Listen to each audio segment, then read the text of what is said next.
A lucrative new African football league is coming, the pros and cons. The Confederation for African Football, CAF, recently announced plans for a continent-wide Africa Super League. It will kick off with 24 clubs from 16 countries in August 2023. The new tournament will run annually from August until May, with 197 games in a format much like the European UEFA Champions League. It starts off with the teams grouped in 3 zones: North Africa, West, Central Africa and East, Southern Africa. The top 16 clubs move into a knockout phase. The enticement is a projected $200 million windfall from CAF, with 25% of the funds going to the development of women's and youth football. The rest goes into prize money for participating clubs. The champion club will receive $11.5 million and all members of CAF will get $1 million each. This is much bigger than the $2.5 million received by current winners of the African Champions League club tournament. The African Champions League and the Confederation Cup will continue with entries from all African countries, but the format for both competitions will return to the earlier iteration of 2-legged elimination contests.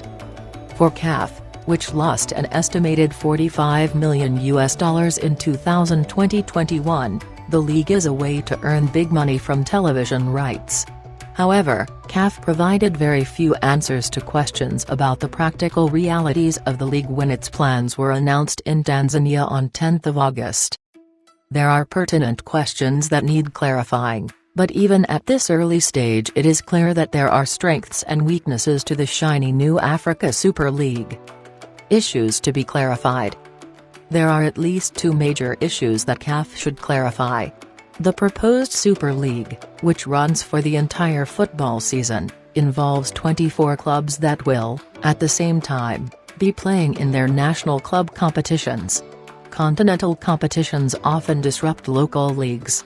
In places like the Democratic Republic of Congo and Nigeria, clubs sometimes travel by road 3 times the distance clubs in England travel for league games. With these clubs being away from local fixtures for long periods, the travel arrangements for local competitions become more complex. Furthermore, African players travel frequently to seek contracts abroad. This affects the squad sizes of local clubs that are being asked to participate in expanded fixtures at the continental level. A second question is whether the winner of this competition will automatically have a place in the expanded World Clubs competition that world football body FIFA is reportedly amending. This is important given that the current representative to the global competition from Africa is the winner of the African Champions League. There are benefits. The predicted $200 million windfall from this competition is not as steep as many may think. As far back as 2015, CAF signed a $1 billion TV rights deal with the Lagardère Group for a little less than $100 million a year for 12 years. Although CAF cancelled the deal a few years later, it was clear that the money had become a pittance considering similar TV rights contracts signed elsewhere.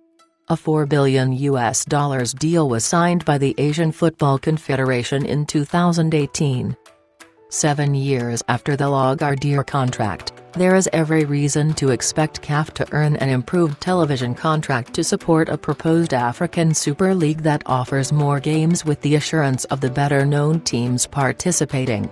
The new Super League is far better suited to TV interest and better placed to attract bigger rights deals than existing continent-wide competitions for clubs. Of course, an African league is not nearly as popular as the Champions League in Europe, where $2 billion in rights was earned in 2022 and close to $1 billion brought in via commercial rights alone. But also downsides. CAF is selling this competition as one that would make African clubs more attractive to players by dissuading many from traveling outside the continent to earn a living. However, the Africa Super League payoff to most of the participating clubs will not be significant enough to keep players home. North African clubs that currently keep most of their players and even poach from other African countries will be advantaged. With CAF's proposed formula for sharing prize money, they will be able to widen the gap between themselves and clubs from other regions of the continent. Keeping players in sub-Saharan African clubs will continue to be a struggle, even with this new league. Further, CAF could have used this opportunity to strengthen privately owned clubs by granting access only to them. But this is not the case. It has instead sought to include clubs based on current strength of performance, even if these clubs are state-supported. The problem, across the continent, is that state-supported clubs are not compelled to develop commercially and become trapped in their dependency on state doles. Establishing financially strong and business-focused clubs is not supported by this new league. To sum it up, overall, the African Super League will bring more funds to African football, if CAF works hard on securing top TV and media rights. Clubs, especially in Northern Africa, will likely expand their revenue.